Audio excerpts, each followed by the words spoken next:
I'm the chairman of the National Security Subcommittee on the Oversight Committee. As part of those responsibilities, we focus heavily on oversight of the State Department, and particularly through the years on matters relating to embassy security costs and what have you. And given that we've had a very busy legislative calendar so far, there hasn't been a lot of time to bring a lot of members out. But I thought I needed, as chairman, to come out to Israel. I've been here several times in the past, but to look at some of the proposed sites for moving the American embassy from Tel Aviv to Jerusalem.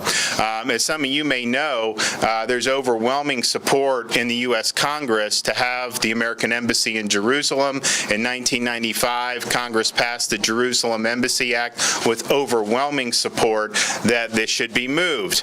You also probably know that within that law there was a waiver where the President of the United States could extend the deadline for moving it every 6 months, and they could cite national security concerns. So even though presidents like Bill Clinton and George W. Bush campaigned on moving the embassy from Tel Aviv to Jerusalem, it never failed that they exercised their national security waiver and did not follow through with what the law would have then triggered. I don't know if President Barack Obama promised to move it, but I don't think any of us thought he was in favor of moving it, and it wasn't a surprise that he didn't do it. Well, Donald Trump, as a candidate, campaigned very aggressively on a number of things, including that he would move the embassy from Tel Aviv to Jerusalem. And that is already the law. Congress has already weighed in.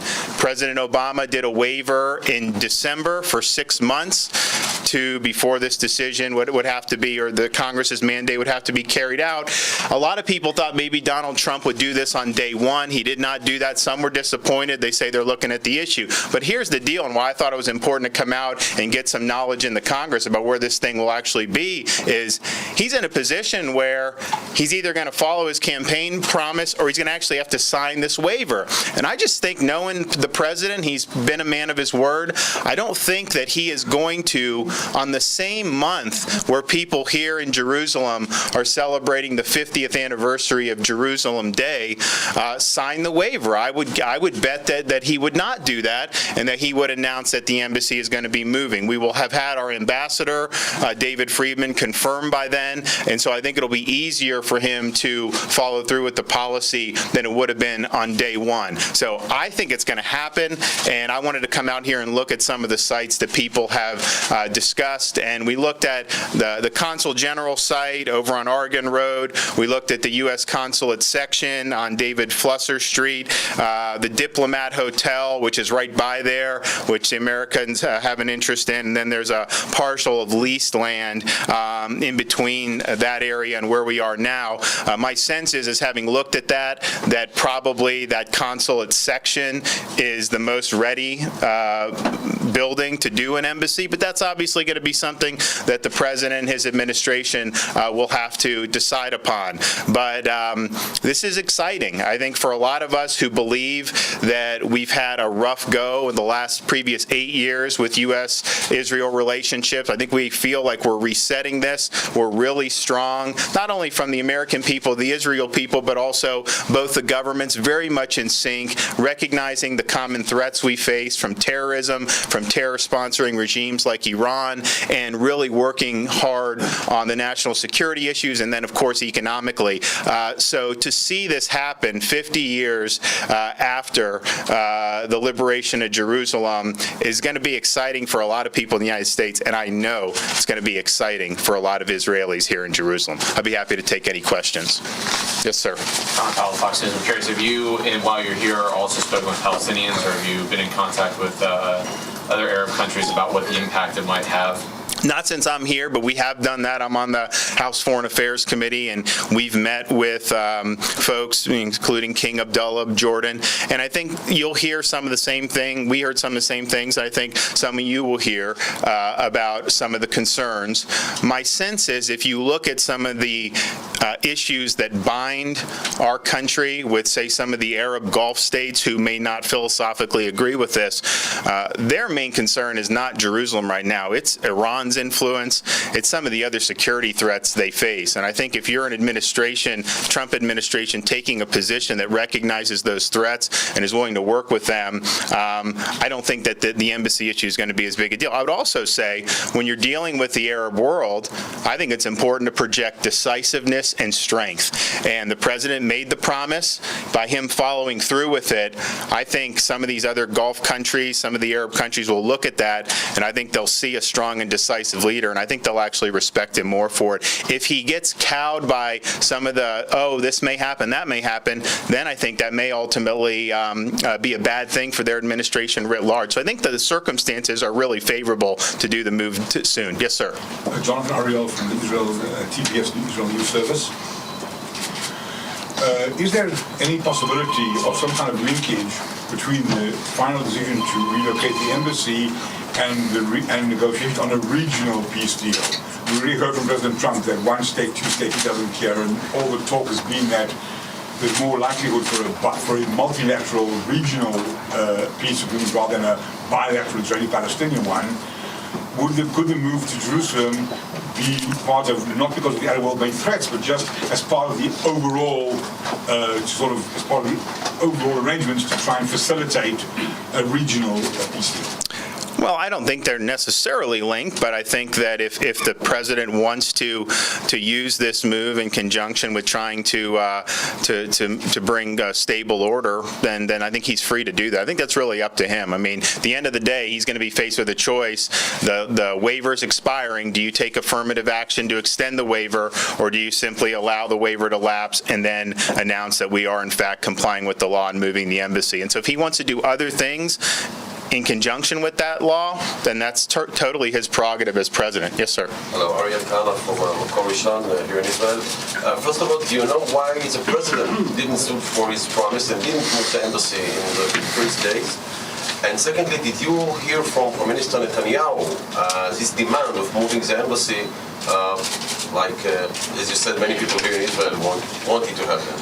So I spoke with the Prime Minister today. He thinks it would be great if we moved our embassy. He was supportive.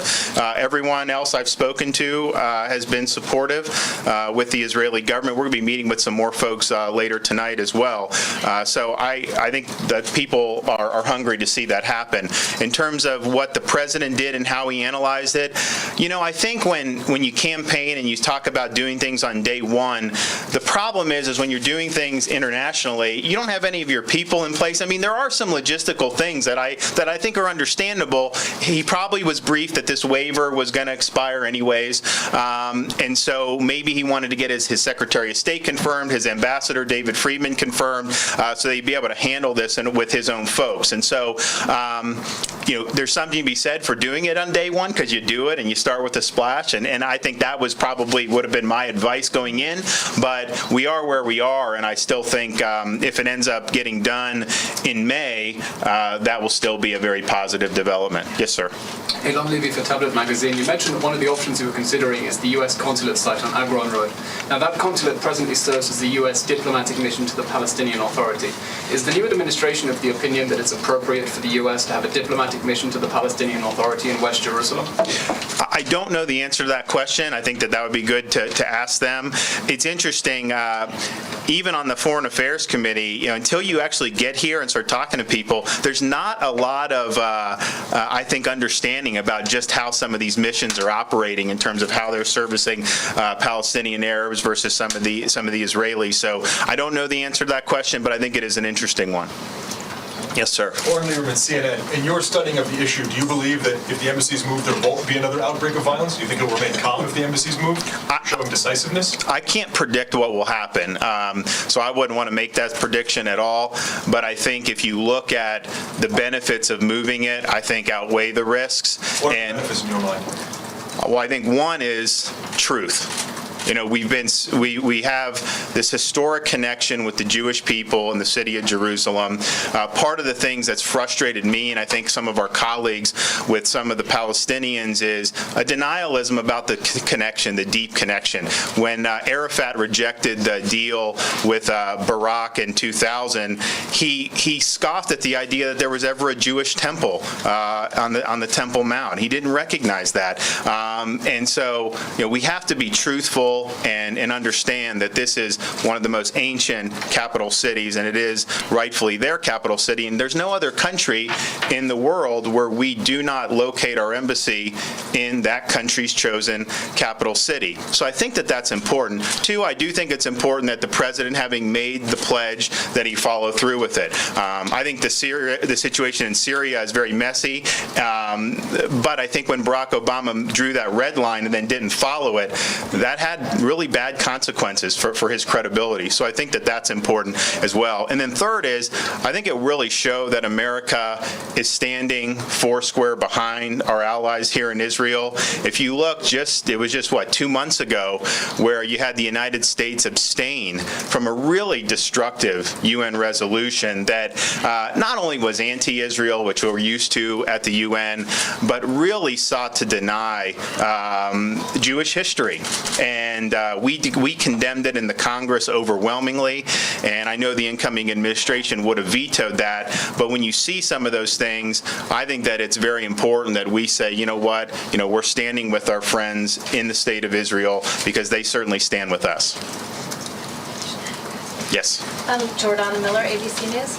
How would you describe the president's relationship to this trip you've taken today? Did he send you? Did he support you? No. This is a congressional, as the chairman of the committee, knowing that this decision point was coming.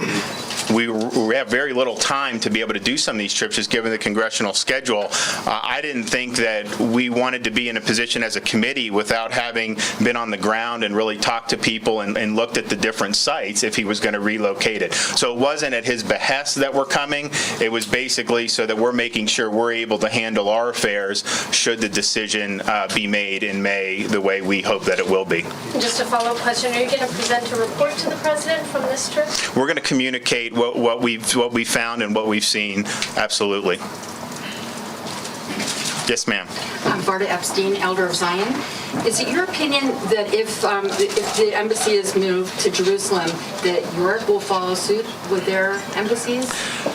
It's interesting. One of the things on this trip that I think has been fairly consensus view is that a lot of those other countries just don't want to go first, but if America goes first, that America will not be the last, that you will see other countries follow suit and maintain their embassy in Jerusalem. Of course, if you look, many of you know, you go to our Tel Aviv embassy, it's a much bigger footprint than most countries have here in Israel, and that's appropriate given our relationship. So some of the countries, it would probably be even easier to move it than it is for the United States. Yeah, I think that that's pretty much the consensus view, that you will see others move it.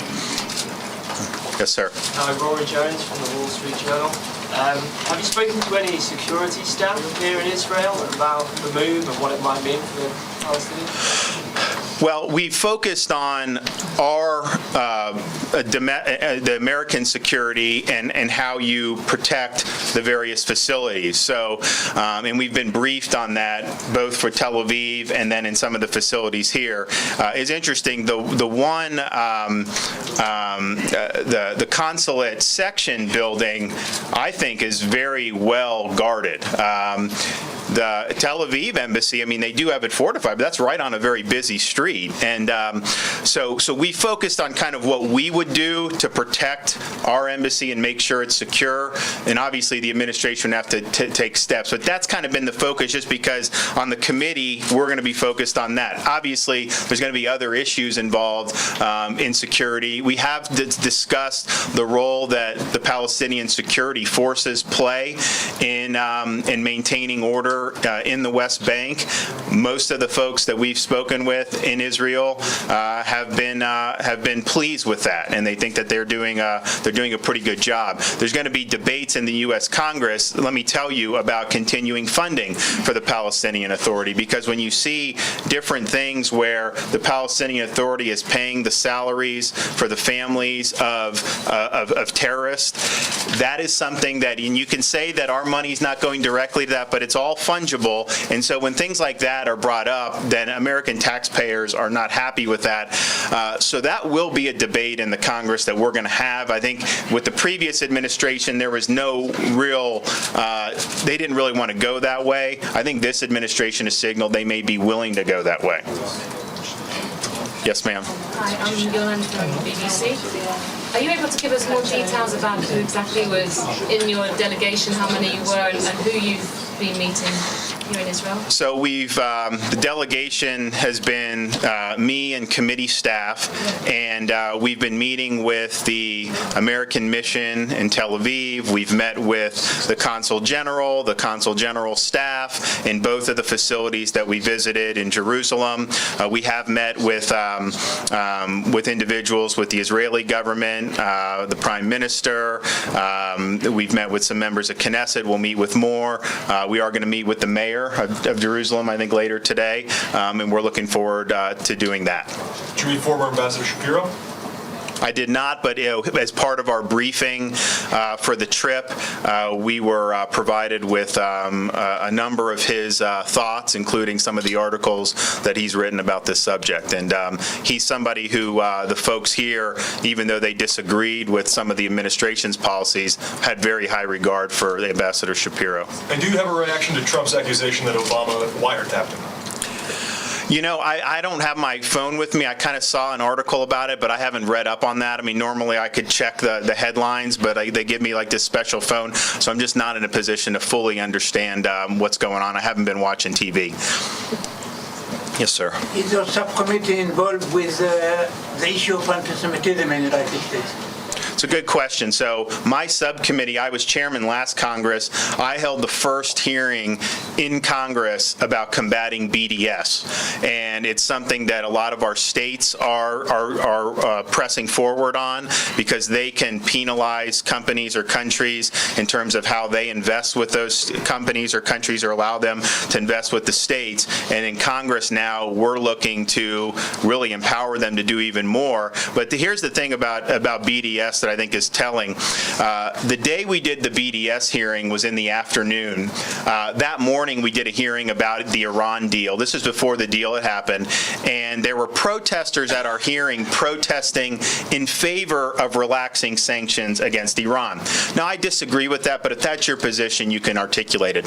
The troubling thing for me is when we did the BDS hearing, the same protesters who were protesting in favor of relaxing sanctions against Iran were protesting in favor of sanctioning Israel. So if that didn't show you the double standard that you see with things like BDS, I don't know what does. And I do think that BDS is rooted in anti-Semitism, because when you look and you treat every other country in the world with one standard, and then you treat the only Jewish state with a different standard, to me that is rooted in anti-Semitism. We are seeing a rise of anti-Semitism. I've been concerned with anti-Semitism rising throughout Europe, but now we are seeing, unfortunately, a rise of anti-Semitism in the United States. So it is a concern for people in the Congress. I know the president spoke out against it at his joint address.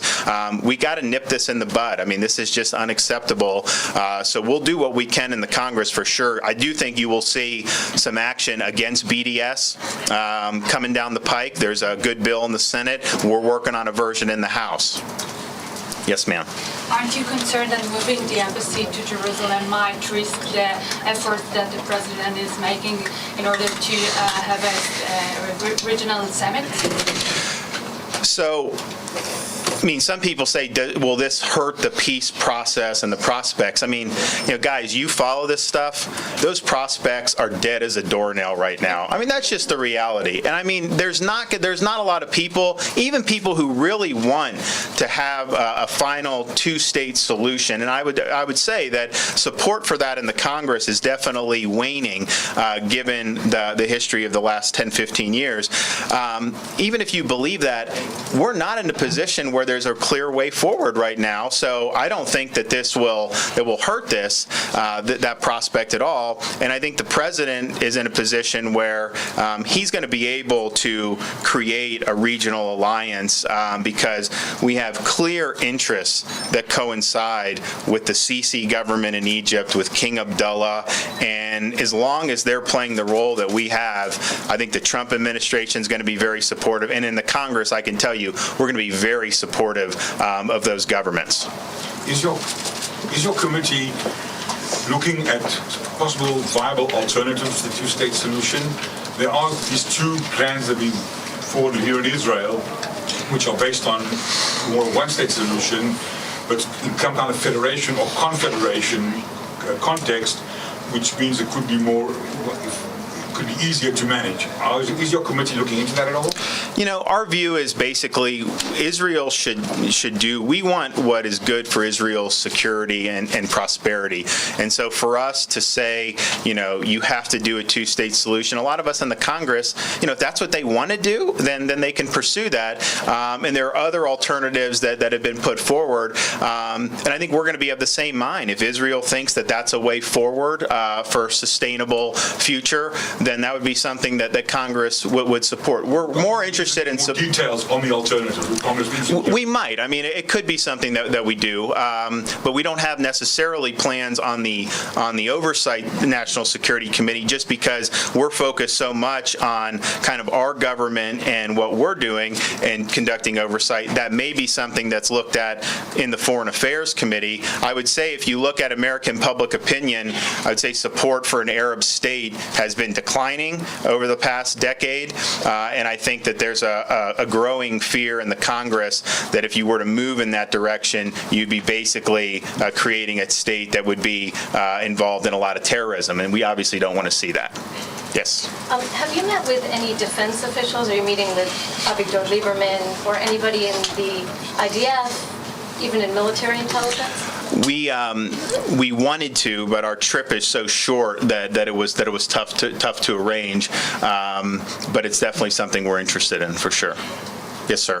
Congressman Raphael Aron from the Times of Israel. There have been many reports in recent weeks that it was actually Israeli top officials who asked the administration not to move the embassy on day one. I'm wondering if you had any indication of this kind of hesitancy coming from Jerusalem officials. No, and I read those reports, and I expected to maybe encounter some of that. I thought maybe someone would say kind of behind the scenes, look, we support it, but we need to get, we have this fish in the fryer or whatever right now, but I didn't encounter any of that.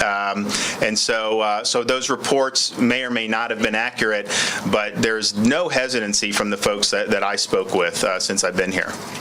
Yes, sir. I was just wondering if on the border wall, switching subjects for a second, if you met with any Israeli border or fence security companies, just given the level of that technology here. I didn't on this trip, but that is actually something we've done on prior trips. The situations in terms of our border and this border, I think, is much different. But I think that if you look at how Israel's able to troubleshoot some of these things, they figure out ways to get it done.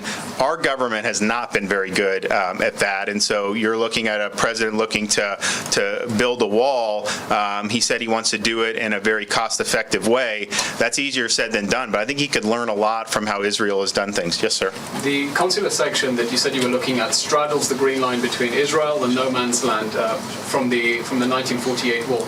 Is your committee looking only at locations within West Jerusalem, or you're looking at anywhere in Jerusalem, including possible locations in the eastern half? we're not limited to anything. Those are the sites that have been most discussed. Is so why we focused on it, because quite frankly, it isn't going to be our decision. I don't think that the majority of the Congress thinks that you could only do it in kind of West Jerusalem, because Congress views Jerusalem as the capital city. Do you think you can take a view on the move without talking to defense officials or security officials? Well, yeah, the Congress has taken a view, 20 years ago when they passed the bill. So Congress has weighed in on that definitively. I'm assuming there was discussion before Congress passed that bill. I think the administration, they're in a position where they can announce that it's going to be moved, or they can sign the waiver. And so those types of discussions absolutely should be had with the executive branch. Aren't you leading this delegation supposed to be having those conversations? I mean, you're assuming that 20 years ago those conversations were had, but you're leading this delegation now not having those conversations. I mean, isn't that sort of an abdication of your responsibility as the chairman? No, I don't think so. First of all, we are interested in the security situation, but our jurisdiction is really focused on how we protect our assets, and we've been dealing with that extensively, and it is very important. The overall broader security situation, that's very important, but that's something that for kind of our grant is a little bit beyond where we're going to be, and it's also not going to be something that this committee is going to make the final decision on. It's going to be the president who's going to make the decision, and I think he considered a lot of these things when he took the campaign position that he did, and I'm assuming the other presidential candidates, because I think if you looked at that stage, I think every single one of them said that they would relocate the embassy to Jerusalem. If there's anyone who didn't, correct me, but I think every one of them did it. So I think that they all knew the underlying issues, and I think they had made different calculations and had decided that that was in America's best interest to do it. Yes, sir. You touched upon some of the reasons why it's the right thing to move the embassy. Can you expand upon why it's the right thing on a geopolitical level for the United States to move the embassy to Jerusalem? Well, I think it does have ramifications beyond just this part of the world, because I think when a president is acting decisively, following through with their word, I think that does send a signal to other countries that America is going to stand by its allies. And if you remember, there was discussion in the campaign about whether the president was dedicated to NATO or this or whatever. So given that, I think that it would be a very positive step. And you've also seen our key administration officials re-up our support for NATO. Obviously, we want those NATO countries to participate more in their own defense. So I think it would be a very positive thing geopolitically for the United States to make the move.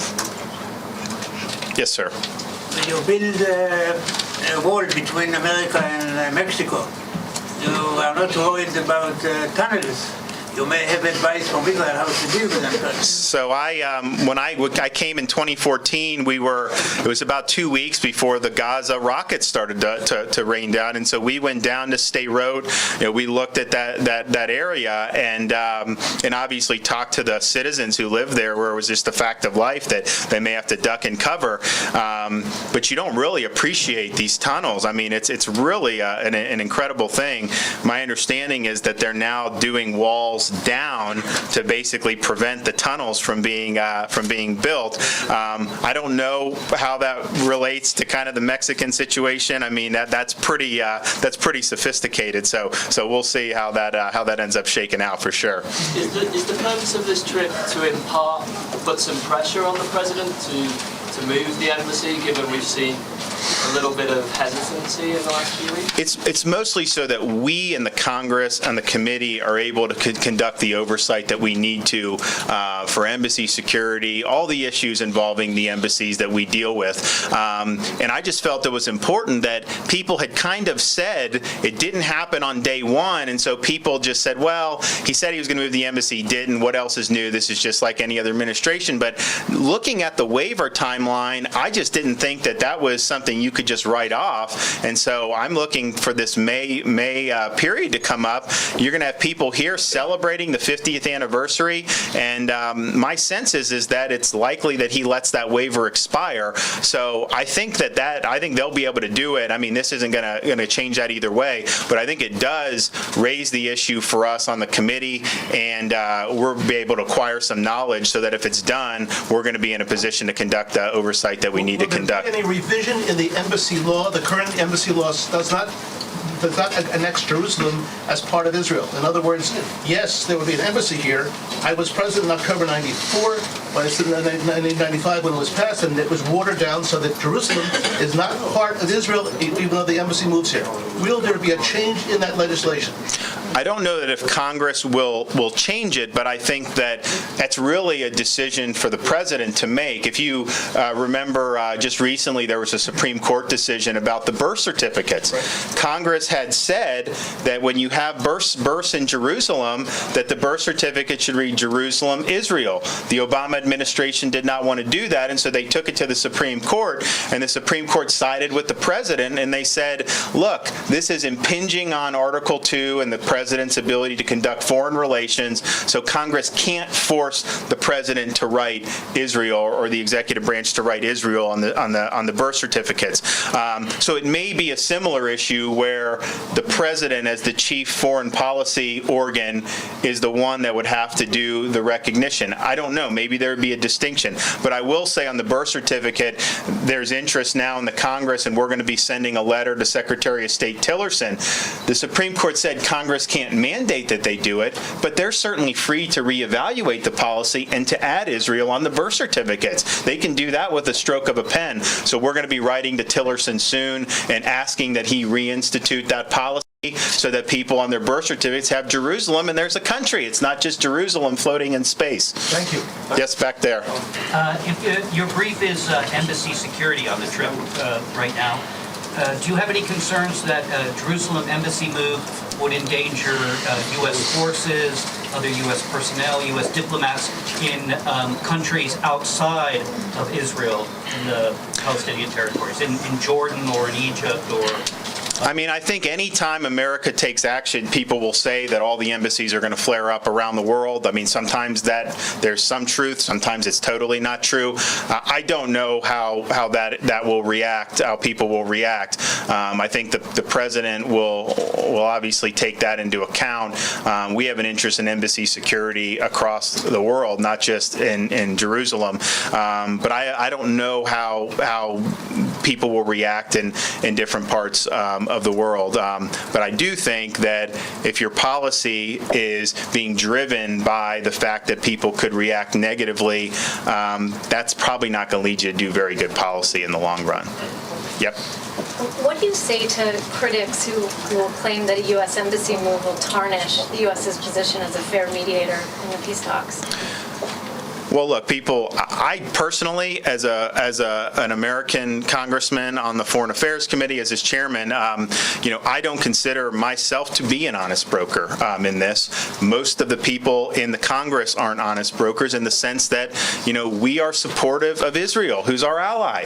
And I think that this administration has come in, and I think that there's more of an interest in supporting Israel. If you remember what Trump said when he was with Prime Minister Netanyahu, he's like, one state, two state, whatever. We want to do what's good for Israel. That is a change from the previous administration had been really trying to broker Israel into making concessions. So I think you've had different approaches. Let's just be honest with both sides. I think the Obama team tended to view Israel as the recalcitrant party, and I think that the Trump administration is going to be more, let's support Israel and let's get to places, help them get to places that can lead to a lasting peace. But in terms of being kind of even-handed, I don't think American voters necessarily view the parties as the same. I think that Americans overwhelmingly want us to stand by Israel. So I don't claim to be impartial in this. I think that I'm a supporter of Israel. So the Palestinians can now expect to have an administration that sees itself favoring Israel? Is that what you're saying?